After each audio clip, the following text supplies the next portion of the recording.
देख रहे हैं तो हमको लगता है कि इस वर्ष के बच्चों में बहुत एनर्जी है। आप लोग भाई मतलब आप लोग का अलग लेवल का एक्साइटमेंट हमको दिख रहा है आपके अंदर में। भाई एक्साइटमेंट तो पिछले वर्ष के बच्चों में भी था, लेकिन इस वर्ष के बच्चों में यानी कि आप लोगों के अंदर जो जोश दिख रहा है ना, वो एकदम गर्म जोश है बाबू। ठीक है, वो जोश एकदम गर्म है। और ये गर्मजोशी का राज है कि आप लोगों को बेहतर कंटेंट मिल रहा है, बेहतर पढ़ाई मिल रहा है।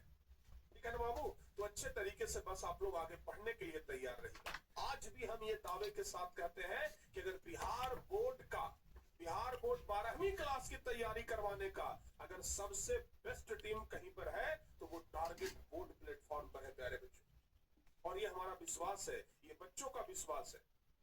हम ही सिर्फ नहीं पढ़ाते हैं, पढ़ाते बहुत सारे लोग हैं, बहुत सारे शिक्षक पढ़ाते हैं, मैं सबका आदर करता हूं, लेकिन फिर भी हम ये बात कहते हैं कि one of the best team Bihar board inter परीक्षा के लिए सबसे बेस्ट टीम, सबसे ज्यादा एक्सपीरियंस वाला टीम टारगेट बोर्ड में है।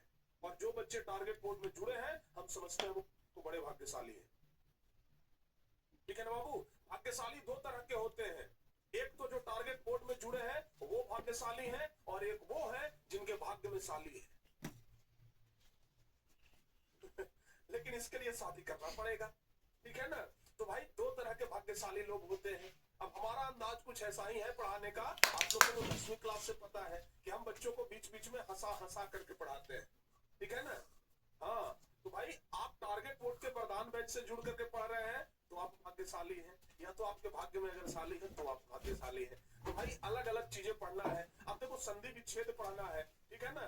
तो अगर भाग्यशाली का संधि विच्छेद अगर हम आपको पढ़ाएंगे तो ये बताएंगे भाग्य जोड़ शाली, जिसके भाग्य में शाली हो वो भाग्यशाली है। तो बाबू आप लोगों को हम आगे इन सब चीजों के बारे में बड़ा विस्तार से पढ़ाएंगे और बहुत हंसा के पढ़ाएंगे, फनी अंदाज में पढ़ाएंगे। लगेगा नहीं, दिन भर आप लोग जितना भी क्लास करेंगे ना, मैथ का, बायोलॉजी का, फिजिक्स का, केमिस्ट्री का, रात में जब आप हमारा क्लास करेंगे माइंड फ्रेश हो जाएगा। हमारा क्लास में माइंड फ्रेश होगा, नींद अच्छा आ जाएगा। है? हमारा क्लास करके जब जाइएगा ना तो नींद बहुत बढ़िया आएगा, है कि नहीं है बाबू? नींद बहुत बढ़िया आने वाला है हमारे क्लास के बाद, ये तो मिलेगा। है? यहाँ पर ना हनी वाला मसाज मिलेगा। ठीक है, चलिए आइए आगे बढ़ते हैं। प्यारे बच्चों, सबसे पहले हम लोग समझते हैं एग्जाम पैटर्न। ठीक है ना? सबसे पहले हम लोग समझते हैं एग्जाम पैटर्न, समझा जाए? ओहो, सबसे पहले हम लोग समझते हैं एग्जाम पैटर्न। प्यारे बच्चों, एग्जाम पैटर्न की अगर बात किया जाए, अब थोड़ा सा सीरियस हो जाइएगा। ठीक है, बहुत ज्यादा हंस लिए। शुरुआत में थोड़ा सा आप लोगों को हंसाना बहुत जरूरी था, जो कि हम आप लोगों को हंसा दिए हैं, अब हमें पता चल गया है। अब थोड़ा सा आप लोग समझिएगा, एग्जाम पैटर्न को समझिएगा। प्यारे बच्चे, हम बात किसका कर रहे हैं? हिंदी का। हिंदी का बात कर रहे हैं। जब आप लोग अगले वर्ष 2027 में हिंदी का परीक्षा दीजिएगा तो उसमें दो तरीके का सवाल आएगा। ठीक है ना? एकदम ध्यान से सुनना बाबू, बढ़िया से समझ में आ जाएगा। जब आप लोग हिंदी का परीक्षा देने के लिए जाइएगा तो दो तरीके का सवाल आएगा। एक तो सवाल आएगा प्यारे बच्चे जो आपके किताब से होगा। ठीक है ना? जो आपके किताब से होगा, और किताब का नाम क्या है भाई? किताब का नाम है प्यारे बच्चों दिगंत। ठीक है ना? किताब का नाम है दिगंत, जो कि अभी हमारे सामने यहाँ पर रखा हुआ है। ये प्यारे बच्चों दिगंत किताब है जो कि हमारे सामने अभी रखा हुआ है। तो दिगंत भाग 2 से प्यारे बच्चों ये क्वेश्चन, इतना क्वेश्चन रहेगा। उसके बाद दूसरा जो पैटर्न होगा, बाबू, ये दूसरा पैटर्न होगा व्याकरण का। ठीक है ना? ये दूसरा पैटर्न होगा व्याकरण का। समझ में आया बाबू? जल्दी जल्दी से बताइए, क्या आप लोगों को ये पूरा मामला समझ में आ गया? यस। अब चलते हैं। अब आप लोगों के मन में एक सवाल आ रहा होगा कि सर जी ज्यादा वैल्यू इसका है कि ज्यादा वैल्यू इसका है? अब आप लोग कहेंगे कि गुरुजी जल्दी से बताइए, ज्यादा ये इसका वैल्यू है कि ज्यादा इसका वैल्यू है? आप लोगों को क्या लगता है कि ज्यादा वैल्यू किसका है? अगर हम इसको ए मान लें, अगर हम इसको बी मान लें, बताओ बाबू, ज्यादा वैल्यू ए का है कि ज्यादा वैल्यू बी का है? आप लोग क्या जानते हो अभी तक, हमें बस ये बता दीजिए। हम देखते हैं कि आपको क्या पता है, ज्यादा वैल्यू ए का है कि ज्यादा वैल्यू बी का है? ठीक है, आप लोग पहले बताइए, ज्यादा वैल्यू किसका, ए का कि बी का? सर लैपटॉप में क्लास नहीं चलता है। देखो बाबू, माफ करना, एक सप्ताह का टाइम दे दो, एक सप्ताह के अंदर लैपटॉप वाला व्यवस्था करवा रहे हैं। ठीक है ना? एक सप्ताह तक बाबू भैया मोबाइल से पढ़ लीजिए, ठीक है ना। एक सप्ताह तक मेरे रसगुल्लों किसी तरीके से मोबाइल से पढ़ लो। समझ में आया कि नहीं आया? हाँ, तो एक सप्ताह के बाद वो लैपटॉप वाला भी व्यवस्था हम आपको प्रदान कर देंगे। तो प्यारे बच्चों, आप कह रहे हैं कि गुरुजी बी का ज्यादा वैल्यू है। अरे वाह, क्या बात है। हम चाहते थे कि आप लोग बी आंसर दीजिए, क्योंकि कहते हैं शिकारी आएगा, जाल बिछाएगा, दाना डालेगा, लेकिन उसमें फंसना नहीं है। शिकारी फंसाने के लिए आएगा, ठीक है ना, दाना भी डालेगा, जाल भी बिछाएगा, आप लोग फंस जाइएगा। लेकिन हमारा जो स्टूडेंट है, हम उसको एक चीज सिखाते हैं। हम अपने विद्यार्थियों को एक चीज सिखाते हैं कि बेटा अगर कभी शिकारी आए, जाल बिछाए, दाना डाले, अगर गलती से उसमें फंस भी गए तो इतनी क्षमता होनी चाहिए कि जाल सहित लेकर के उड़ जाएंगे, ठीक है ना। शिकारी के हाथ में नहीं आएंगे और उसके हाथ से जाल भी निकल जाएगा। समझ में आया कि नहीं है बाबू? तो हमारे विद्यार्थियों के बीच में ये क्षमता होनी चाहिए कि अगर गलती से कहीं फंस भी जाए तो हमारे अंदर वो हिम्मत, वो ताकत, वो क्षमता होनी चाहिए कि जाल सहित लेकर के उड़ेंगे, ठीक है ना।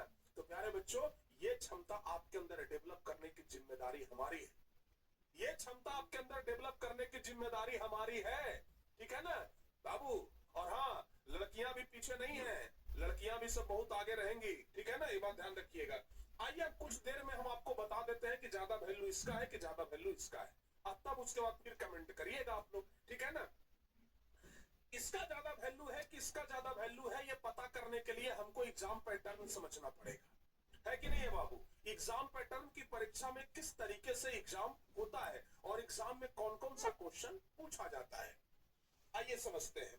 प्यारे बच्चों, सबसे पहले हम लोग एग्जाम पैटर्न की अगर बात करें, एग्जाम पैटर्न समझ रहे हैं, ठीक है ना। अगर हम एग्जाम पैटर्न की बात करें बाबू, तो हम लोगों को समझना ये पड़ेगा, ध्यान से सुनिएगा। एक तरफ प्यारे बच्चों हम लोग लिखते हैं किताब, एक तरफ लिखते हैं किताब, जिसमें कि कौन सा किताब, दिगंत, ठीक है ना। और चलो बाबू, एक तरफ हम लिखते हैं व्याकरण। अब आप लोगों को समझ में आ जाएगा, एक तरफ लिखते हैं दिगंत और एक तरफ लिखते हैं व्याकरण। हमने इसको ए माना था और हमने इसको बी माना था प्यारे बच्चों। आइए समझते हैं कि ज्यादा वैल्यू किसका, किताब दिगंत का कि व्याकरण का है, इसको हम लोग समझ जाते हैं। सबसे पहले हम लोगों को दो भाग में समझना पड़ेगा, ठीक है ना बाबू। सबसे पहले दो भाग में समझना पड़ेगा। हम सबसे पहले बात करते हैं ऑब्जेक्टिव का, हम सबसे पहले बात करते हैं ऑब्जेक्टिव का। ऑब्जेक्टिव की अगर बात करेंगे तो किताब से लगभग लगभग प्यारे बच्चों 45 प्रश्न पूछा जाता है। कितना प्रश्न पूछा जाता है? 45 प्रश्न पूछा जाता है टोटल किताब से। यानी कि ये पूरा किताब अगर आप पढ़ लीजिएगा प्यारे बच्चे, तो इसमें से 45 को ऑब्जेक्टिव क्वेश्चन पूछा जाएगा। कितना? 45 को ऑब्जेक्टिव क्वेश्चन। और वही अगर प्यारे बच्चों व्याकरण की बात किया जाए, तो व्याकरण में अगर ऑब्जेक्टिव का बात किया जाए तो ऑब्जेक्टिव प्यारे बच्चों इधर पूछा जाता है लगभग 55 प्रश्न, लगभग 55 प्रश्न। अब कहिएगा कि गुरुजी तब तो हम सही बताए थे, ज्यादा वैल्यू व्याकरण का है। अरे अभी रुक जाओ भाई, कंट्रोल कंट्रोल कंट्रोल, अभी खाली ऑब्जेक्टिव हुआ है, सब्जेक्टिव कहाँ हुआ है, ठीक है ना। तो 45 प्रश्न इधर, 55 प्रश्न प्यारे बच्चों उधर, ठीक है ना। मतलब 45 नंबर अभी तक इधर हुआ है, 55 नंबर अभी तक इधर उधर हुआ है व्याकरण की तरफ। मतलब अभी के अनुसार से, ऑब्जेक्टिव के अनुसार से अगर देखा जाए तो व्याकरण का ज्यादा वैल्यू है। ऑब्जेक्टिव के अनुसार से व्याकरण का ज्यादा वैल्यू है। लेकिन प्यारे बच्चे हमें सिर्फ ऑब्जेक्टिव को लेकर के नहीं चलना है ना, हमको तो प्यारे बच्चे सब्जेक्टिव भी लेकर के चलना है। बताइए बात है कि नहीं बाबू? हमको तो सब्जेक्टिव भी लेकर के चलना है। तो आइए भाई, अब हम लोग चलते हैं सब्जेक्टिव प्रश्न में जरा। अब हम लोग किधर चलते हैं प्यारे बच्चों? सब्जेक्टिव क्वेश्चन की ओर चलते हैं। ये तो ऑब्जेक्टिव का मामला यहीं पर रफा दफा हो गया। ऑब्जेक्टिव में तो व्याकरण जीत जाता है, ऑब्जेक्टिव में व्याकरण ज्यादा वैल्यू का होता है। लेकिन बाबू मेरे, अब हम बात करते हैं सब्जेक्टिव। अब हम बात किसका करते हैं? सब्जेक्टिव का। इधर भी बात कर लेते हैं सब्जेक्टिव का। अब इधर बात करते हैं सब्जेक्टिव का। देखो बाबू, जो आपके चैप्टर में प्रश्न होते हैं, दो तीन तरह के प्रश्न होते हैं। एक तो लघु उत्तरीय प्रश्न होता है, दूसरा प्यारे बच्चे इसी सब्जेक्ट में दीर्घ उत्तरीय प्रश्न होता है, और एक होता है व्याख्या करने वाला प्रश्न, ठीक है ना। तो ध्यान से जरा सुनिएगा, अगर हम इधर किताब में बात करें तो आपके परीक्षा में पूछा जाएगा लघु उत्तरीय प्रश्न। क्या पूछा जाएगा बाबू? लघु उत्तरीय प्रश्न पूछा जाएगा, ठीक है ना, लघु उत्तरीय प्रश्न। और पता है आप लोगों को लघु उत्तरीय प्रश्न कितना रहता है? 10 क्वेश्चन रहेगा जिसमें 5 बनाना होगा, यानी कि 10 अंक का प्यारे बच्चे लघु उत्तरीय प्रश्न आता है। कितना अंक का? 10 अंक का लघु उत्तरीय प्रश्न आता है प्यारे बच्चों। सप्रसंग व्याख्या, सप्रसंग व्याख्या करने के लिए आता है, किताब से ही सप्रसंग व्याख्या करने के लिए आता है। और ये व्याख्या करने के लिए पता है, ये व्याख्या करने के लिए प्यारे बच्चे 2 क्वेश्चन आता है व्याख्या करने के लिए 4-4 नंबर का, तो 8 अंक का प्यारे बच्चों ये हो जाता है, 8 अंक का ये हो जाता है। और प्यारे बच्चों बात करते हैं दीर्घ उत्तरीय प्रश्न का। किसका बात कर लेते हैं? दीर्घ उत्तरीय प्रश्न का। दीर्घ उत्तरीय प्रश्न, दीर्घ उत्तरीय प्रश्न। और दीर्घ उत्तरीय प्रश्न का अगर हम बात करें तो दीर्घ उत्तरीय प्रश्न प्यारे बच्चों 15 नंबर का आता है। कितना नंबर का? 15 नंबर का दीर्घ उत्तरीय प्रश्न। चलिए सर जी, यहां तक तो मामला गुरुजी एकदम क्लियर हो गया है, ठीक है ना। तो सब्जेक्टिव में प्यारे बच्चे कुल, अच्छा ऑब्जेक्टिव में 45 नंबर किताब में, और प्यारे बच्चों सब्जेक्टिव में तो 15, 10, 25, 25 और 8 होता है 33, यानी कि 33 अंक प्यारे बच्चों इधर आ जाता है, 33 अंक इधर हो गया, ठीक है ना। और इधर 45 अंक हो गया बाबू, इधर कितना? 45 अंक हो। समझ में आया कि नहीं आया है? 45 अंक हो गया। अच्छा अब बाबू बात करते हैं हम व्याकरण में जरा। अच्छा एक बात और, अगर हम व्याकरण एकदम नहीं पढ़े, ठीक है ना, मतलब व्याकरण को हम छुए तक नहीं, तो भी प्यारे बच्चों 45 से 33 कितना होता है? अगर दोनों को जोड़ेंगे तो 5 3 हो जाएगा 8 और 4 3 हो जाएगा 7, 78 नंबर। अगर हम व्याकरण को छुए भी नहीं तो किताब से हम 78 नंबर ला सकते हैं, लेकिन इसके लिए पूरा किताब का एक एक लाइन आपके दिमाग में सेट होना चाहिए, जो कि लगभग पॉसिबल नहीं है कि एकदम किताब वाला में गलती ही ना हो, ठीक है ना बाबू। तो 78 नंबर तो भाई आप कंफर्म कर सकते हैं किताब पढ़ करके। लेकिन अब अगर हम व्याकरण की तरफ आते हैं बउआ, ध्यान से सुनिएगा, तो प्यारे बच्चे व्याकरण में सब्जेक्टिव में निबंध आपसे पूछा जाता है, ठीक है ना। और निबंध पता है कितना नंबर का आता है? निबंध आता है प्यारे बच्चों 8 अंक का, निबंध आता है 8 अंक का। दूसरा आता है बउआ, ध्यान रखिएगा, पत्र लेखन। क्या आता है? पत्र लेखन। और पत्र लेखन जो है प्यारे बच्चों ध्यान से सुनना मेरे, कि पत्र लेखन जो है वो 5 नंबर का आता है। कितना नंबर का? 5 अंक का आता है। और क्या आता है गुरुजी? और आता है प्यारे बच्चों संक्षेपण। 12th क्लास में ना संक्षेपण पूछा जाता है। क्या होता है संक्षेपण, कैसे लिखा जाता है संक्षेपण, ये सब कुछ हम आप लोग को बताएंगे। और ये प्यारे बच्चों आता है 4 अंक का, 4 अंक का, यानी कि अगर मिला दिया जाए तीनों को तो 8 5 13 4 17 अंक का, 17 अंक का। अब जरा देखो भाई मेरे, कि अब प्यारे बच्चों अब बताओ, अब आप लोग हमें बताइए कि 45 ये 33 78 नंबर बेटे जी प्यारे बच्चों इसका है, और व्याकरण का अगर बात किया जाए तो 55 नंबर, 55 10 हो गया 65, 65 और 7 65 7 हो गया 72। प्यारे बच्चों अगर कुल मिलाकर के अगर बात किया जाए तो ज्यादा जो वेटेज है ना वो किसका है? ज्यादा वेटेज प्यारे बच्चों ये किताब का है आपका। अगर आप बढ़िया से किताब पढ़ लेना तो आपका 78 नंबर तो कंफर्म है। और अगर बढ़िया से व्याकरण भी उसके साथ पढ़ लिए तो हमारा पूरा हिंदी व्याकरण कंफर्म है। तो प्यारे बच्चों कुल मिलाकर के आप लोगों को एकदम बढ़िया से सरल अंदाज में एक एक चीज पढ़ना है। समझ में आया कि नहीं आया? तो एकदम बढ़िया से प्यारे बच्चों एक एक चीज को समझते हुए आगे चलना है। यानी कि हम आपको ये चीज इसलिए बताए क्योंकि हमारे लिए हिंदी का किताब भी जरूरी है और व्याकरण भी जरूरी है, ठीक है ना। हमारे लिए सिर्फ एक चीज पढ़ना जरूरी नहीं है, हमारे लिए हिंदी का किताब भी पढ़ना जरूरी है, तो हमारे लिए व्याकरण भी पढ़ना प्यारे बच्चों बहुत जरूरी है। हम हिंदी का किताब भी पढ़ेंगे तो व्याकरण भी पढ़ेंगे, ठीक है ना। हिंदी का किताब भी पढ़ेंगे और व्याकरण भी पढ़ेंगे, ध्यान रखिएगा। सारे बच्चों को यहाँ तक समझ में आया बाबू? जल्दी से बताओ, है यहाँ तक में कोई किसी प्रकार का कोई दिक्कत तो जल्दी से बता दीजिए। बताओ बाबू, इसमें एक चीज आपको ध्यान रखना पड़ेगा, अब इसमें प्यारे बच्चों एक चीज आपको ध्यान रखना पड़ेगा, परीक्षा में आपका जब हिंदी का एग्जाम होगा, ठीक है ना, जब प्यारे बच्चों हिंदी का एग्जाम होगा तो हिंदी के एग्जाम में सब्जेक्टिव और ऑब्जेक्टिव अलग अलग होगा।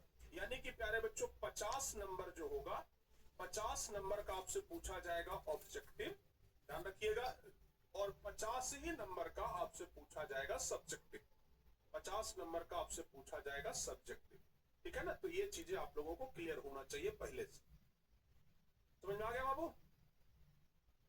हाँ, ये चीजें आप लोगों को एकदम क्लियर होना चाहिए। मतलब आप लोगों को हिंदी में लघुतरीय प्रश्न भी याद करना पड़ेगा, सप्रसंग व्याख्या वाला प्रश्न भी याद करना पड़ेगा, और दीर्घोत्तरीय प्रश्न भी याद करना पड़ेगा। इधर बाबू हम आप लोगों को निबंध भी बताएंगे, किस तरीके से निबंध लिखा जाता है।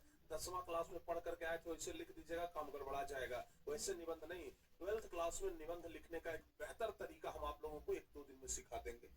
पत्र लेखन प्यारे बच्चों 1-2 दिन में आपको बढ़िया से पत्र लेखन सिखा देंगे। संक्षेपण लिखना 1 दिन में हम आपको सिखा देंगे कि कैसे आप संक्षेपण लिखेंगे, और पक्का 4 में 4, 5 में 5 और निबंध 8 में 8, यानी कि मात्र 5-7 क्लास लेकर के हम आप लोगों को ये जो 17 नंबर है ना, ये कंफर्म करा देंगे, ठीक है। और बाकी ये जो 55 प्रश्न आता है, इसके लिए हम लोग पूरा व्याकरण पढ़ेंगे, हम लोग वर्ण पढ़ेंगे, शब्द पढ़ेंगे, वाक्य पढ़ेंगे, संज्ञा पढ़ेंगे, सर्वनाम पढ़ेंगे, विशेषण पढ़ेंगे, कारक पढ़ेंगे, मुहावरा पढ़ेंगे, अनेक शब्दों का एक शब्द पढ़ेंगे, विशेषण पढ़ेंगे, ठीक है ना, विलोम शब्द पढ़ेंगे, शुद्ध शब्द पढ़ेंगे, ये सब कुछ प्यारे बच्चों पढ़ेंगे तो हमारा 55 नंबर इधर कंफर्म होगा। समझ में आ रहा है बाबू? जल्दी से बताइए यस और नो, समझ में आ रहा है ना? हाँ, तो बाबू कुल मिलाकर के हम लोगों को हिंदी और व्याकरण दोनों पढ़ना है, हिंदी और व्याकरण दोनों पढ़ना है। अच्छा, अब बात करते हैं थोड़ा सा किताब वाला बाबू, जरा ध्यान से सुनिएगा, ठीक है ना। सिलेबस का हम बात करते हैं थोड़ा सा, ठीक है। अब थोड़ा सा प्यारे बच्चों यहां तक तो हो गया, अब हम थोड़ा सा बात करते हैं सिलेबस का। आप लोगों को पता होगा कि 12th क्लास के हिंदी के सिलेबस में टोटल कितना चैप्टर है, बताओ बाबू जल्दी से। 12th क्लास के हिंदी के सिलेबस में टोटल कितना चैप्टर है? तो बउआ याद रखिएगा कि 12th क्लास के हिंदी के सिलेबस में 2 भागों में हमारा पूरा हिंदी का किताब बटा हुआ है। एक है प्यारे बच्चों गद्य खंड, ध्यान से सुनिएगा, एक है आपका गद्य खंड, और दूसरा है प्यारे बच्चों काव्य खंड। दूसरा क्या है? काव्य खंड, ठीक है ना। एक गद्य खंड है और दूसरा काव्य खंड है।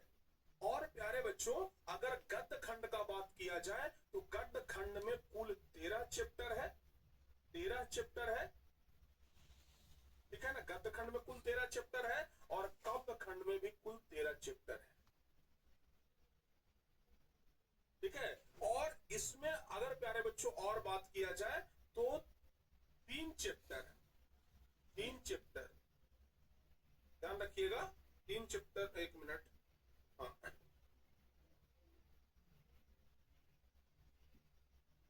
3 चैप्टर प्यारे बच्चों क्या है जानते हैं? एक किताब में ही कुछ कहानी पढ़ना है जिसका नाम है प्रतिपूर्ति। क्या नाम है बाबू? ध्यान रखिएगा। हाँ, ये इसमें तो 3 चैप्टर है, जैसे एक चैप्टर है इसमें रस्सी का टुकड़ा हो गया, क्लर्क का मौत हो गया और पेशगी हो गया।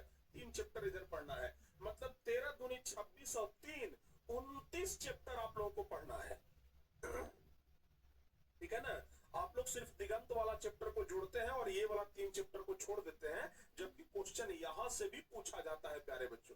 12th क्लास में ना यहां से भी पूछा जाता है। हम इसका नाम तो सब लोग जानते हैं, गद्य खंड और काव्य खंड का नाम तो सब लोग जानते हैं। जैसे प्यारे बच्चे अगर हम किताब उठाएं तो अगर गद्य खंड में बात करें तो पहला चैप्टर है बातचीत, दूसरा चैप्टर है उसने कहा था, तीसरा चैप्टर है संपूर्ण क्रांति, चौथा चैप्टर है अर्धनारीश्वर, पांचवा है रोज, छठा है एक लेख और एक पत्र, सातवां है ओ सदा नीरा, आठवां है सिपाही की माँ, नौवां है प्रगीत और समाज, 10वां है जूठन, 11वां है हंसते हुए मेरा अकेलापन, 12वां है तिरिच और 13वां है शिक्षा। उसी प्रकार से 13 चैप्टर आपका काव्य खंड में भी है। और प्यारे बच्चों फिर रस्सी का टुकड़ा, क्लर्क की मौत और पेशगी। यानी आज के बाद आप लोग ये मत कहिएगा कि हमारा टोटल 26 चैप्टर है, कितना कहिएगा जल्दी बताओ बाबू, टोटल कितना कहिएगा? 13 चैप्टर, 13 चैप्टर और 3 चैप्टर, यानी कि 13 प्लस 13 प्लस 3, यानी कि टोटल 29 चैप्टर हम लोगों को पढ़ना है। कितना चैप्टर पढ़ना हुआ? ध्यान 29 चैप्टर प्यारे बच्चे हम लोगों को पढ़ना है। समझ में आया कि नहीं आया? टोटल हम लोगों को 29 चैप्टर पढ़ना है। तो आज के बाद ये भुला जाइएगा कि सर हम लोगों को 26 13 दूनी 26 चैप्टर पढ़ना है। नहीं, हम लोगों को 29 चैप्टर पढ़ना है प्यारे बच्चों। और ये 29 चैप्टर हम आप लोगों को पूरा पूरा पढ़ाएंगे, ठीक है ना? और इतना मजेदार तरीका से, हिंदी जैसा सब्जेक्ट हम लोग बचपन से सुनते आए हैं भाई। हम लोग बचपन में जब नया क्लास में जाते थे ना, जैसे 7वां से 8वां में जाते थे, तो हम हिंदी वाला किताब अपने पढ़ जाते थे, ठीक है ना? हिंदी वाला जो बढ़िया बढ़िया कहानी उसको ढूंढ ढूंढ के पढ़ते थे। तो भाई हिंदी ऐसा सब्जेक्ट है ना कि अपने से पढ़ने का मन करता है। और लेकिन 12वीं क्लास के हिंदी में थोड़ा सा डिफरेंट है। कुछ चैप्टर ऐसा है जिसमें बहुत ज्यादा बोर फील होगा। पढ़ाने का तरीका अगर बढ़िया हो तो लगेगा कि नहीं भाई इसमें भी कुछ अच्छा लग रहा है। तो कुछ चैप्टर ऐसा है जिसमें बहुत मजा आएगा। कुछ चैप्टर ऐसा है जिसमें लगेगा कि है ये चैप्टर जितना जल्दी पार कर जाए उतना जल्दी बढ़िया है। तो अलग तरीके का चैप्टर है। कुछ चैप्टर पढ़ने में बढ़िया है, कुछ चैप्टर पढ़ने में खराब है। लेकिन प्यारे बच्चे, हमें पढ़ाना है तो हमें समझना है कि जो चैप्टर पढ़ने में अच्छा नहीं लग रहा है उसको भी कैसे अच्छा बना करके बच्चों को पढ़ाना है। क्योंकि क्वेश्चन तो सबसे आप पूछे जाएंगे। ऐसा नहीं ना है कि जो चैप्टर पढ़ने में मन लग रहा है उससे क्वेश्चन पूछा जाएगा और जो चैप्टर पढ़ने में मन नहीं लग रहा है उससे क्वेश्चन में नहीं पूछा जाएगा। ऐसा तो नहीं है। क्वेश्चन प्यारे बच्चों सभी चैप्टर से पूछे जाएंगे। समझ में आया कि नहीं आया? क्वेश्चन सभी चैप्टर से पूछे जाएंगे, बस आप ये याद रखिएगा, ठीक है ना? तो आप लोगों को बस सभी चैप्टर को पढ़ने के लिए तैयार रहना। सब चैप्टर को पढ़ना है प्यारे बच्चों, एक भी चैप्टर को छोड़ना नहीं है, ठीक है ना? तो भाई ये गद्यखंड 13 चैप्टर, काव्यखंड 13 चैप्टर। अच्छा, हम जब आपको पढ़ाएंगे तो ऐसे करेंगे, एक चैप्टर इधर गद्यखंड से पढ़ लेंगे, 2 चैप्टर गद्यखंड से पढ़ लेंगे, फिर 2 चैप्टर हम लोग काव्यखंड से भी पढ़ लेंगे। मतलब दोनों मिला मिला करके पढ़ाएंगे ताकि पढ़ने में मजा आए, ठीक है ना? अगर सिर्फ इधर से पढ़ाएंगे मजा नहीं आएगा, सिर्फ इधर से पढ़ाएंगे मजा नहीं आएगा। ये दोनों मिला मिला करके पढ़ाएंगे ना, खूब मजा आएगा, ठीक है बाबू? हाँ, तो आप लोगों को मैथ, फिजिक्स, केमिस्ट्री और इंग्लिश, ये सब सब्जेक्ट में तो खूब मजा ही रहा है। उससे डबल मजा हम आप लोगों को हिंदी में दिलवाएंगे, ठीक है ना? उससे डबल मजा प्यारे बच्चे हम आप लोगों को हिंदी में देंगे। ये बात आप लोग ध्यान रखिएगा। क्लियर? अच्छा, अब बात करते हैं कि गुरुजी, अब बात करते हैं प्यारे बच्चों कि ये क्या बोलते हैं, व्याकरण में कौन कौन सा सब्जेक्ट है? तो व्याकरण में प्यारे बच्चों, जैसा कि हम आपको बताएं कि संज्ञा हो गया, सर्वनाम हो गया, विशेषण हो गया। हम तो वर्ण से ही शुरू करेंगे कि वर्ण हो गया, संज्ञा, सर्वनाम, विशेषण, ये सब शुरू करते हुए आगे बढ़ेंगे। सबसे पहला जो चैप्टर है प्यारे बच्चों, उसका नाम है बातचीत। ध्यान से सुनिएगा, पहला चैप्टर, पहला चैप्टर कौन सा है? बातचीत। और हम ज्यादा नहीं, पहला चैप्टर आपको पढ़ाते हैं और पहला चैप्टर के पढ़ने के बाद ही आपको समझ में आ जाएगा कि क्या गजब हिंदी पढ़ाते हैं प्रिंस हैं। पहला चैप्टर पढ़ने के बाद ही बाबुआ आप लोगों को ये सब कुछ समझ में आ जाएगा। तो हिंदी के बारे में बहुत ज्यादा हमें बताने की जरूरत नहीं है। हिंदी के बारे में बहुत ज्यादा आप लोगों को समझाने का जरूरत नहीं है। बस इतना ही है कि पूरा हिंदी और पूरा व्याकरण, पूरा हमें सिलेबस पढ़ना है। 100 नंबर का तैयारी हमको पूरा कंप्लीट करना है पूरे 1 साल में प्यारे बच्चों, ठीक है ना? और हाँ, इसके लिए आप लोगों को वरदान बैच में जरूर जुड़ना है। वरदान बैच में आप लोगों को पैनल पीडीएफ देंगे, नोट्स हर एक चैप्टर का चैप्टर बाय चैप्टर आप लोगों को देते जाएंगे, टेस्ट हर एक चैप्टर का अपलोड होते जाएगा, टेस्ट भी आप लोग देते जाइएगा। तब जाकर के पूरा माहौल बनेगा और तब जाकर के बाद वो पढ़ने में हम लोगों को खूब मजा आएगा, ठीक है ना? अगर पढ़ने में खूब मजा लाना चाहते हो तो इसके लिए आप लोग तैयार रहिए कि हम लोगों का पहला क्लास दमदार होना चाहिए, ठीक है ना? अच्छा, लेकिन एक बात ये भी है कि हम चाह रहे हैं कि पहला क्लास अपना अभी नहीं, होली के बाद शुरू, क्योंकि बीच में होली है, होली का त्योहार है और कल के बाद ही सभी टीचर्स अपने अपने घर जा रहे हैं। क्योंकि होली साल भर का पर्व होता है और हम किसी शिक्षक को घर जाने से रोक नहीं सकते हैं। तो कल अपने ऑफिस में होली मिलन समारोह रखा गया है। तो कल दिन में हम लोग पूरा सब होली मिलन समारोह में होली वगैरह सब टीचर्स मिलकर के एक साथ सेलिब्रेट करेंगे और उसके बाद हम लोग होली की छुट्टी पे चले जाएंगे। हमारे घर में इस वर्ष शादी है जिसमें थोड़ा बहुत व्यस्तता रहेगा।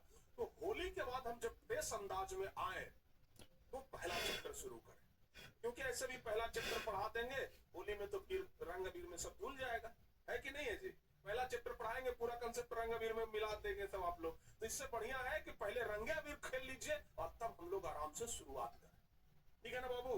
तो बढ़िया से एकदम होली के बाद हम लोग फ्रेश एकदम आपका सिलेबस शुरू करेंगे, और होली के बाद प्यारे बच्चों जो शुरू करेंगे जब लगातार एकदम शुरू से लेकर अंतिम तक चलते रहेगा, ठीक है ना। हाँ, तो और आज आज पहली क्लास में ये जो जोश हमारा दिख रहा है ना, यही जोश अंतिम क्लास तक रहेगा, बरकरार रहेगा। पहला क्लास वाला जोश अंतिम क्लास तक रहना चाहिए, लेकिन आप लोगों के अंदर पहला क्लास वाला जोश अंतिम क्लास तक रहता है कि नहीं रहता है, ये हमको देखना है, ठीक है बाबू। अच्छा, पहले आप लोग ये बताओ, पहले हिंदी का किताब शुरू होना चाहिए कि पहले व्याकरण शुरू होना चाहिए? अब आप लोग कब आ रही है बताइए जल्दी से, पहले हिंदी का किताब शुरू करें कि पहले व्याकरण शुरू करें? आप लोग बताओ बाबू, जो कहेंगे वो शुरू करेंगे, बताइए जल्दी जल्दी से। हिंदी का क्लास की व्याकरण? एक बच्चे कह रहे हैं कि सर हम एक्स्ट्रा में मैथ लिए, तो क्या दिक्कत है, मैथ का भी क्लास करिए ना, मैथ का भी क्लास तो चल रहा है। पहले हिंदी का बुक शुरू होना चाहिए कि व्याकरण शुरू होना चाहिए? बुक शुरू होना चाहिए। चलो भाई, तो पहले क्लास में बातचीत करेंगे। पहला क्लास, पहला चैप्टर का नाम है बातचीत, तो हम लोग बातचीत करते करते बातचीत चैप्टर को पढ़ लेंगे, ठीक है ना।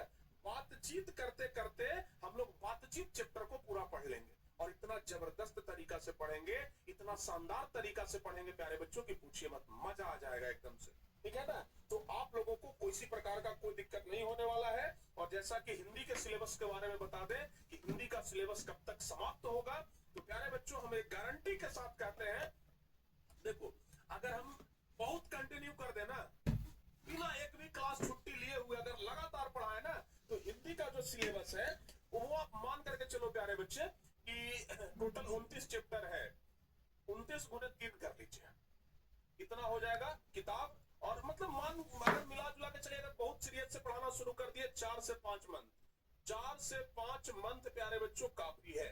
लेकिन हम बहुत ज्यादा जल्दीबाजी और बहुत ज्यादा जल्दी खत्म करने के चक्कर में भी नहीं रहेंगे, एकदम ईमानदारी से कहते हैं अक्टूबर तक जाएगा बाबू, ठीक है ना। अक्टूबर, अक्टूबर तक हम आप लोगों को आराम से, अक्टूबर ले जाने भी नहीं देंगे, अक्टूबर शुरुआत में हम आपका एकदम हिंदी रगड़ देंगे, पूरा खत्म कर देंगे, ठीक है ना। अक्टूबर तक प्यारे बच्चों, अक्टूबर तक आप लोगों का हिंदी का सिलेबस खत्म हो जाएगा। समझ में आया कि नहीं आया? हिंदी और प्लस व्याकरण, अक्टूबर तक आप लोगों का हिंदी और व्याकरण ये दोनों समाप्त हो जाएगा। हिंदी प्लस व्याकरण ये दोनों प्यारे बच्चों अक्टूबर तक आप लोगों का हम एकदम समाप्त कर देंगे। समझ में आ रहा है?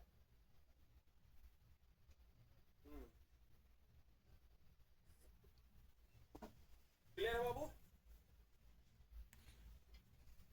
सही बात है। देखिए एक बच्चे हैं दीपक कुमार, इन्होंने क्या लिखा है कि गुरुजी ये सिर्फ नंबर का गेम नहीं है, ये है consistency, hard work and self belief का चैलेंज है। सही बात है। ये 100 नंबर को सिर्फ 100 नंबर मत समझिएगा, अरे ये तो 100 को नंबर है, 100 को नंबर ले आवेंगे, कहना बड़ा आसान है, कहना बड़ा आसान है, टॉपर बन जाएंगे। मतलब हमको बोलने में कितना समय लगा, 2-3 सेकंड लगा होगा, टॉपर बन जाएंगे। ये 2-3 सेकंड जिसको बोलने में लग रहा है ना, अगर इसको पूरा किया जाए, बच्चे 2-3 वर्ष मेहनत कर देते हैं फिर भी टॉपर्स नहीं बन पाते हैं। तो बोलना बहुत आसान है, करना बहुत कठिन है बाबू, ठीक है ना। बोलना बहुत आसान है, करना बहुत कठिन है। तो याद रखिएगा, स्पीड और एक्यूरेसी, कंसिस्टेंसी, हार्डवर्क सब होना चाहिए, और सबसे बड़ा चीज सेल्फ कॉन्फिडेंस होना चाहिए, ठीक है ना। और हाँ, एक चीज के लिए तुम जरूर कहेंगे कि आप अगर पढ़ाई के लिए टारगेट बोर्ड को अपना एग्जाम पार्टनर चुने हो, है? अगर आप लोग अपना एजुकेशन पार्टनर टारगेट बोर्ड को चुने हो, तो प्यारे बच्चों आप समझ लो कि एकदम लकी विनर हो, ठीक है ना। एकदम प्यारे बच्चों आप सही जगह पे आए हो। 12th क्लास में आपको एक दिन, एक घंटे, एक सेकंड पछतावा नहीं आएगा कि हम गलत जगह पे जुड़े हैं। एक सेकंड भी पछतावा आप लोग को नहीं आने देंगे, ठीक है ना। अच्छा, दूसरी बात, आप लोगों का हिंदी का जो पूरा क्लास है प्यारे बच्चों, हिंदी का जो पूरा क्लास है, जैसा कि हम शुरू में ही बताए थे कि हिंदी का जो पूरा क्लास है, चूंकि कॉमर्स वाले बच्चों का भी ये सबका कॉमन होता है, तो पूरा जो हिंदी का क्लास है कहां पर चलेगा, यूट्यूब पे चलेगा। लेकिन इसका जो पैनल पीडीएफ हो गया, पैनल पीडीएफ जो हो गया, इसका जो नोट्स हो गया, इसका जो टेस्ट हो गया, ये सब कुछ प्यारे बच्चे आप लोगों को एप्लीकेशन पर वरदान बैच के अंदर मिलेगा। ठीक है ना, जो बैच के अंदर जुड़े हुए हैं उनको ही मिलेगा, अन्यथा किसी और को नहीं मिलेगा। ठीक है ना, तो सिर्फ क्लास यूट्यूब पे, बाकी सब कुछ प्यारे बच्चे आप लोगों को एप्लीकेशन के अंदर मिलेगा। क्लियर है? हाँ, तो आप लोगों को एकदम अच्छे तरीके से अब तैयार रहना है, मन को एकदम चंचल बना लीजिए, हिंदी पढ़ने के लिए अब तैयार हो जाइए। प्रत्येक दिन अंत में प्यारे बच्चों आएंगे, आप लोगों का दिमाग फ्रेश करके चले जाएंगे। ठीक है ना, दिमाग के ऊपर एक गहरी छाप छोड़ करके जाएंगे। ठीक है, आप लोग सोचेंगे कि गुरुजी क्या हिंदी पढ़ा रहे हैं, मजा आ रहा है। ठीक है ना, तो आप लोगों को तैयार रहना। और हाँ, एक चीज और ध्यान रखिएगा, फिर से एक बार आप लोगों को भी हम कह देते हैं, जो भी बच्चे अगर ऐप को अपडेट नहीं किए हैं, टारगेट बोर्ड के ऐप को अगर अपडेट नहीं किए हैं तो अपडेट कर लीजिएगा। आज ही जाकर के आप लोग अपडेट कर लीजिएगा। अपडेट करने आता है कि नहीं आता है जी? सब लोगों को एप्लीकेशन अपडेट करने आता होगा। अगर नहीं आता है तो सिंपल तरीका है, मोबाइल में से अपने टारगेट बोर्ड एप्लीकेशन को डिलीट करके और फिर से डाउनलोड कर लीजिए। ठीक है ना, अनइंस्टॉल करके फिर से इंस्टॉल करके और नंबर से लॉगिन कर लीजिए, अपडेट हो जाएगा अपने से। ठीक है ना, क्योंकि अभी एप्लीकेशन में बहुत सारे नए नए फीचर्स आए हैं। नोटिफिकेशन वाला सिस्टम आ गया है कि जैसे ही क्लास शुरू होगा 5 मिनट पहले नोटिफिकेशन चला जाएगा, फिर 5 मिनट के बाद भी नोटिफिकेशन जाएगा, तो नोटिफिकेशन आपके पास समय से पहुंचे। इसके अलावा बहुत सारा चीज, टेस्ट वगैरह, एप्लीकेशन वगैरह सही से वर्क करे, इसके लिए आप लोगों को एप्लीकेशन को आज ही अपडेट कर लेना है। तो सभी बच्चे इस क्लास के बाद अपने अपने एप्लीकेशन को अपडेट कर लीजिएगा, ताकि स्मूथली क्लास चले, क्लास चलने में किसी प्रकार का कोई दिक्कत नहीं हो। बहुत सारे चीज अभी एप्लीकेशन में जो दिक्कत है उसको हम लोग दूर कर रहे हैं। जैसे वीडियो डाउनलोड करने के बाद आप लोग का इंटरनेट लगता है, हम लोग उसको खत्म कर रहे हैं कि डाउनलोड अगर वीडियो एक बार हो जाए तो दोबारा इंटरनेट नहीं लगे, बिना इंटरनेट के भी आप लोग पढ़ाई करें, ये सिस्टम हम लोग कर रहे हैं। क्योंकि बहुत सारे बच्चे लाइब्रेरी में जाते हैं, वहां पर वीडियो डाउनलोड कर लेते हैं और फिर घर आकर के पढ़ते हैं, तो उन बच्चों का दोबारा इंटरनेट नहीं लगना चाहिए, तो ये व्यवस्था हम लोग कर रहे हैं। दूसरी बात कि एक बढ़िया टेस्ट का व्यवस्था कर रहे हैं कि बच्चे टेस्ट दें, अपना रैंक जान पाए, अपना तैयारी जान पाए कि हमारा तैयारी कैसा चल रहा है। लैपटॉप में आपका क्लास कैसे चले, इसके लिए व्यवस्था कर रहे हैं कि बच्चों का क्लास जो है वो लैपटॉप में भी चले, ताकि जो बच्चे लैपटॉप में पढ़ना चाहते हैं वो लैपटॉप में पढ़े, कंप्यूटर में पढ़ना चाहते हैं कंप्यूटर में पढ़े। तो ये पूरा व्यवस्था हम लोग कर रहे हैं, जो कि लगभग 8 से 10 दिन, 15 मतलब 10 से दिन का एवरेज टाइम लेकर के चल रहे हैं, उतना दिन में हम लोग कर लेंगे। ठीक है बाबू, तो सब कुछ हम बहुत अच्छे से कर रहे हैं और बहुत जल्दी हम इसको पूरा भी कर लेंगे। बस आप लोग एप्लीकेशन को अपडेट कर लीजिएगा, ताकि आप लोगों को पूरा सब कुछ समय पर नोटिफिकेशन वगैरह मिलते रहे। ठीक है ना, और फिर से हम यही कहेंगे कि आप लोग कंसिस्टेंसी बना करके चलिएगा। आप लोगों को वरदान बैच में प्यारे बच्चों बाई 1 गेट 6 का ऑफर मिल रहा है। जो भी बच्चे वरदान बैच में जुड़े हैं, समझिए कि बाई 1 गेट 6 का ऑफर आप लोगों को मिल रहा है। भैया सर वो कैसे? प्यारे बच्चों, सबसे पहला नंबर तो आपको वरदान बैच मिल रहा है। सबसे पहले तो हम आप लोगों को वरदान बैच दे रहे हैं। वरदान बैच के साथ पिछले क्लास का रिकॉर्डेड मिल रहा है प्यारे बच्चे, है कि नहीं है? रिकॉर्डेड बैच आप लोगों को मिल रहा है, पिछले क्लास वाला सभी बच्चों का रिकॉर्डेड बैच एक्टिव हो गया है। तीसरा नंबर पर आप लोगों को हम क्रैश कोर्स दे देंगे, क्रैश कोर्स इसी के साथ मिलेगा। चौथा नंबर, जब वरदान बैच खत्म हो जाएगा तो क्रैश कोर्स आएगा, क्रैश कोर्स खत्म हो जाएगा तो आप लोगों को हम ब्रह्मास्त्र बैच देंगे प्यारे बच्चों, ब्रह्मास्त्र बैच देंगे। और इस ब्रह्मास्त्र बैच में स्पेशली हम आप लोगों का ऑब्जेक्टिव का तैयारी करवाएंगे। उसके बाद प्यारे बच्चों, जब ब्रह्मास्त्र भी खत्म हो जाएगा तो हम आप लोगों का सुदर्शन करवाएंगे, और सुदर्शन में हम आप लोगों का लघु तरीय पूरा खत्म करवा देंगे। तो सुदर्शन बैच भी हम आप लोगों को देने वाले हैं। और सुदर्शन बैच के बाद प्यारे बच्चों,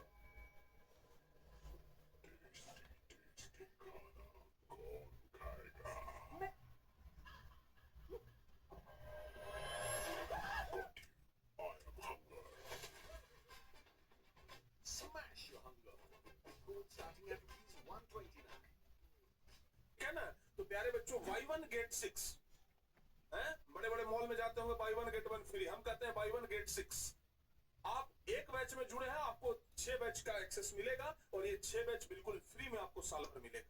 ठीक है बाबू, तो जो भी बच्चे वरदान बैच में जुड़े हुए हैं उनको ये सारे बैच एकदम मुफ्त में मिलने वाले हैं, और ये सारे बैच आपको वरदान बैच के साथ ही मिलने वाले हैं। तो प्यारे बच्चों हम जरूर कहेंगे, फिर से एक बार कहेंगे कि आप लोग वरदान बैच में जुड़ना मत भूलिएगा। वरदान बैच में आप लोग जरूर जुड़िए, चाहे वो साइंस वाले बच्चे हो चाहे आर्ट्स वाले बच्चे हो, ठीक है ना। हाँ, ध्यान रखिएगा। और प्यारे बच्चों जाते जाते आप लोगों को एक शायरी वही अपना सुनाएंगे।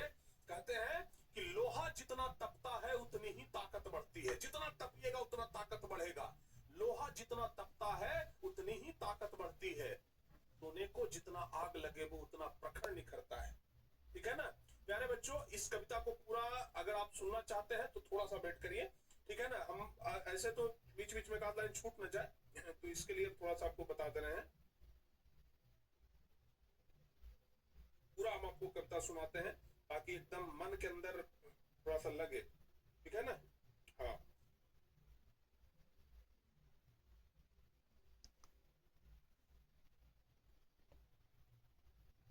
देखो आप कहते हैं कि लोहा जितना तपता है उतनी ही ताकत बढ़ती है। लोहा जितना तपता है उतनी ही ताकत बढ़ती है। सोने को जितना आग लगे वो उतना प्रखर निखरता है। सोना को जितना आग दिखाइएगा ना वो उतना बढ़िया निखरेगा। तो सोने को जितनी आग लगे वो उतना प्रखर निखरता है। और कहते हैं कि हीरे पर जितनी धार लगे वो उतना खूब चमकता है। हीरे को जितना ज्यादा तराशा जाएगा उतना चमकेगा। तो बाबू लोहा जितना तपता है उतनी ही ताकत बढ़ती है। सोने को जितना आग लगे वो उतना प्रखर निकलता है। और मिट्टी का बर्तन जब पकता है तो धुन पर खूब खनकता है। कहते हैं कि सूरज जैसा बनना है तो सूरज जैसा जलना होगा। सूरज जैसा बनना है तो सूरज जैसा जलना होगा। नदियों सा आदर पाना है तो पर्वत छोड़ निकलना होगा। अरे हम आदम के बेटे हैं क्यों सोचे राह सरल होगा। हर एक संकट का हल होगा। वो आज नहीं तो कल होगा। वो आज नहीं तो कल होगा। ठीक है बाबू, तो एक बात ध्यान रखिएगा आप लोग, ठीक है ना। हाँ, हारना कभी नहीं है, कभी भी नहीं। कोशिश करने वालों की कभी हार होती ही नहीं है। कोशिश करने वालों की कभी हार नहीं होती है। प्यारे बच्चों ध्यान रखिएगा, मन के जीते जीत है, मन के हारे हार। अगर मन से जीत गए तो जीत गए, मन से हार गए तो हार गए। मन के जीते जीत है, मन के हारे हार। अरे हार गए जो बिन लड़े उनपे है धिक्कार। अरे उनपे है धिक्कार जो देखे न सपना, और सपनों का अधिकार असल अधिकार है अपना। ठीक है ना। तो प्यारे बच्चों सपना देखने में पीछे नहीं हटना है, कोशिश करते रहना है। कोशिश करने वालों की कभी हार नहीं होती है। जब नन्ही चिट्टी दाना लेकर चढ़ती है दीवारों पे 100 बार फिसलती है, लेकिन उसका 100 बार फिसलना भी बेकार नहीं होती। कोशिश करने वालों की कभी हार नहीं होती। जब गोताखोर सिंधु में डुबकियां लगाता है, जा जाकर बार बार खाली हाथ लौट आता है, लेकिन हर बार उसका लौटना बेकार नहीं होती। कोशिश करने वालों की कभी हार नहीं होती। तो प्यारे बच्चों कोशिश करते रहिए, कोशिश करने वालों की कभी हार नहीं होती है, ये बात ध्यान रखिएगा, ठीक है ना। तो अच्छे तरीके से आज आप लोग को मोटिवेट किए हैं, बस ये मोटिवेशन आप लोग बरकरार रहिएगा। और फिर से वही कहेंगे कि इन सब मोटिवेशन का जरूरत आपको नहीं है। आप अपने अगर पिताजी के मेहनत को देख करके मोटिवेट हो रहे हैं तो दुनिया में उससे बड़ा मोटिवेशन प्यारे बच्चों और कुछ हो ही नहीं सकता है, ठीक है ना। ये बात आप लोग ध्यान रखिएगा। तो ये पहला क्लास है, पहला क्लास में बस तहलका मचाए हैं आप लोग। ऐसा ही तहलका आप लोग आगे भी क्लास में सब में मचाते रहिए, ठीक है। आगे भी प्यारे बच्चों ये जोश ये जुनून बरकरार रहना चाहिए, ठीक है ना। और पहली क्लास में और जबरदस्त तरीके से पूरे एनर्जी के साथ हम आप लोग का पहला चैप्टर पढ़ाएंगे, बातचीत चैप्टर पढ़ाएंगे। उसमें भी प्यारे बच्चे आप लोग तैयार रहिए, ठीक है ना। तो बस अच्छे तरीके से पढ़िए। बस हम यही कामना करते हैं कि आप लोगों का ध्यान इधर उधर ना भटके, बस बढ़िया से एकदम कंसंट्रेट होकर के एक जगह पे जुड़ करके आप लोग पढ़ाई करते रहे, ठीक है। और जो बच्चे वरदान बैच में नहीं जुड़े हैं जल्द से जल्द जुड़ जाइए। जो बच्चे नहीं जुड़े हैं उनको बोल दीजिए कि भाई जल्द से जल्द जुड़ जाए, ठीक है ना।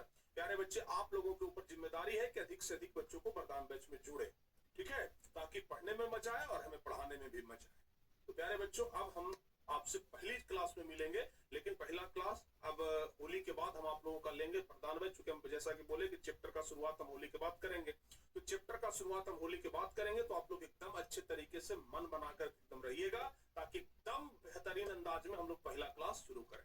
तो प्यारे बच्चों फिर से एडवांस में हैप्पी होली, ठीक है ना। एडवांस में आप लोगों को फिर से हैप्पी होली, होली की ढेर सारी शुभकामना।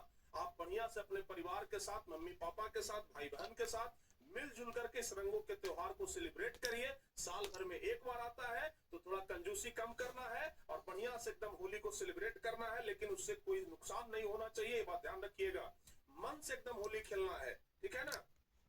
चूंकि प्यारे बच्चों भारत पर्वों का त्योहार है, हम लोग पर्वों के बीच में जीते हैं, तो पर्व त्योहार जब आता है तो उसको एक पर्व के जैसा ही मनाना चाहिए। ठीक है ना? अच्छे तरीके से आप लोग होली मनाइए, एडवांस में हैप्पी होली। खुश रहिए, प्रसन्न रहिए, मस्त रहिए और खूब बढ़िया से आप लोग आगे पढ़ाई करते रहिए। प्यारे बच्चों मिलते हैं आप लोगों से नेक्स्ट क्लास में, तब तक के लिए बाय बाय, गुड नाइट।